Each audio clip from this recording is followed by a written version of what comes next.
Let's talk about AI and funnels.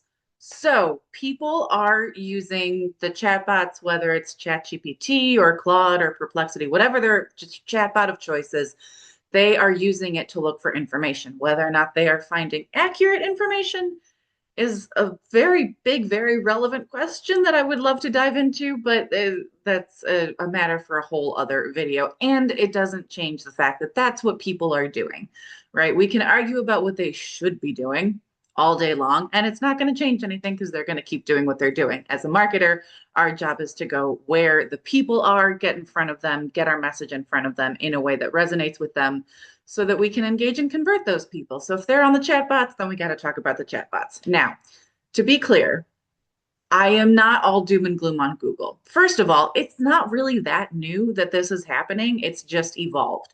Long before ChatGPT came along, I want to say 5 or 6 years ago, Google came up with their, maybe not that long ago, it was a few years ago, Google came up with their zero-click results, where you would search something, you would ask Google a question, and it would pull an answer from a top ranking site and just display the answer right there on Google's own page. So you wouldn't have to click through to the website to get the answer. Now you could click through if you needed to, but most people would go, okay, there's the answer, great. And they'd get on with their day. So then we had to try and figure out how to get around that. This is just the next iteration of that, right? In the beginning, it was short answers to short, simple questions, like how many teaspoons in a tablespoon kind of a thing. Now it's longer, complicated answers. Now it's more like, what does the marketing funnel for a B2B SaaS company look like, right? And you can get a whole answer to that either on Google through their AI overviews or, again, Perplexity, ChatGPT, whatever your LLM of choice is, LLM for large language model or chatbots, as I like to say. So people are still using Google. Google is still alive and well. Don't get me wrong. It's not like, oh, no one uses Google anymore. It's all about the AI chatbots. That's not really true. Yes, some people are using the AI chatbots, but Google still owns 80+% of the online search market. So let's hold our horses here as far as ringing the death knell for Google.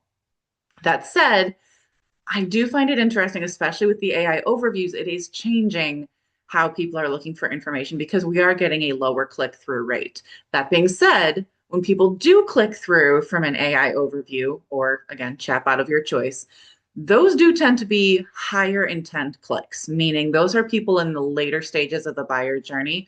They're more sure that they want to buy, they're more educated because they've done their research already. So those people are ready and willing to convert. They are ready and willing to buy, or they're close to being ready and willing to buy. You just got to seal the deal. So, what does this mean in terms of your funnel? So, first of all, let's talk about what a marketing funnel is. There's the buyer journey, and then within the buyer journey is the marketing funnel. The marketing funnel is everything you do to capture and engage and nurture and educate that lead all the way until they're ready to buy.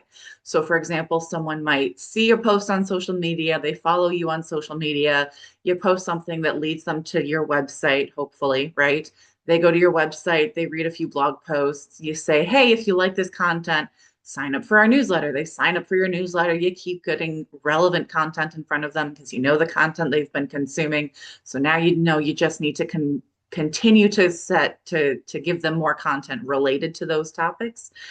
Maybe you send them something in through a newsletter about your upcoming webinar, which is on a related topic. They attend the webinar, which has a call to action to subscribe or hire you for something or buy your next widget or whatever that final call to action is. Now they're a customer. That whole journey they went through is your marketing funnel. It went all the way from awareness, first becoming aware of your brand, all the way to, all right, now I'm giving you my money. The buyer journey, depending on the products and services that you provide, could involve more than just your brand. Now, if you get in front of people early when they're not even aware that this is a problem that they need to solve, there's a lot of value in that. But a lot of times, especially now with AI, we're getting people who are aware, who are looking at other websites, they're doing their research, they're asking ChatGPT for a list of recommendations. Who are all the people in my area that could provide this for me? Who are the best people in my area who could provide this for me? What are the pros and cons? Who do I need to reach out to? All of that encompasses the buyer journey, but it's not qualified as your marketing funnel because you're not controlling it. They're visiting other websites, they're looking at other information, then they go over to your website. So then they get into your funnel. But what AI is doing is now people are entering your funnel a little bit later, that not in the awareness stage. And the awareness stage, the whole, what is this? What do I need to know about this? Do I need such and such? That is very early in the awareness stage. And that used to be, there used to be a lot of value in getting people there. It was kind of like casting a really wide net, right? That's why it's the top of the funnel. It's the widest part of the funnel.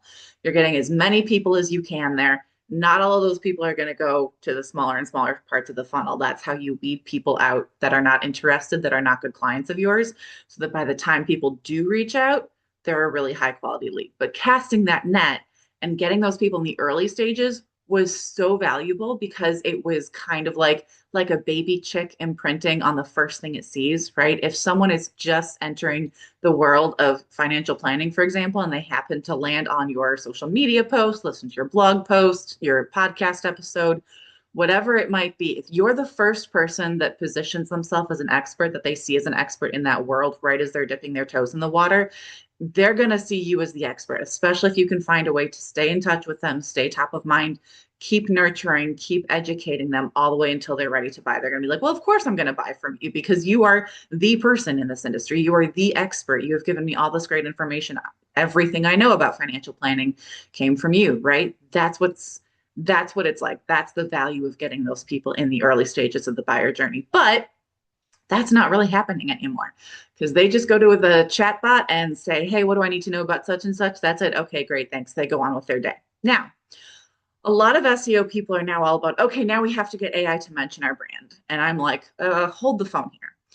Because again, I always used to focus on that early stage of the buyer journey. And if you do that with AI and AI mentions your brand, they're not going to click through because they don't care. And they're certainly not going to remember your brand because they're going to just get the answer they need and move on with their day.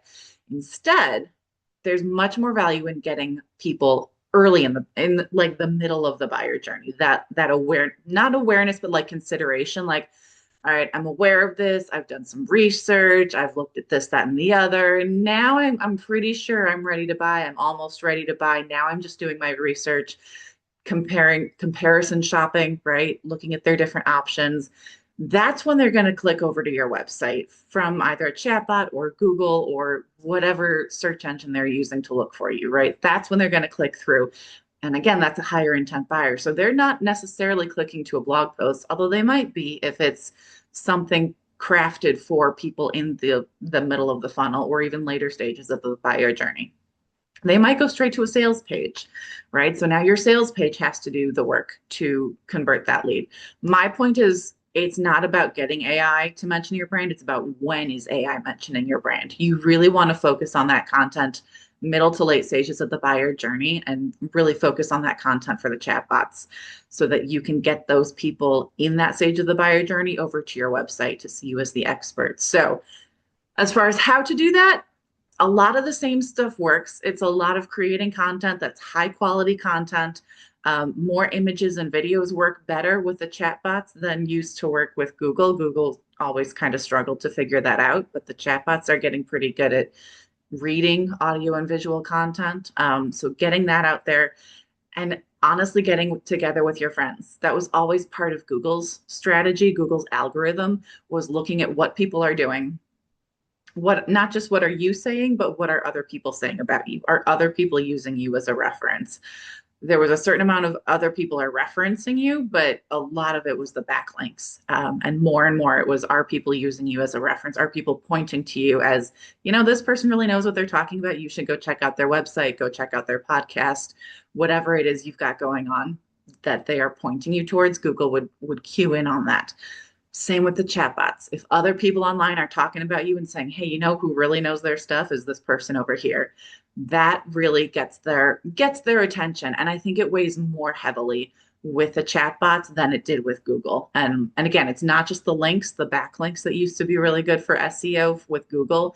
It's just getting people to talk about you because the chatbots now are reading all of that. So get together with your friends, have them guest on your blog, write a guest blog post, get those roundup posts where you create content on a topic and say, this expert over here says something and there's their website, and this over here says something and there's their website. That collaborative stuff, it's just fun to do, but it's also really good for your SEO as well as for the chatbots.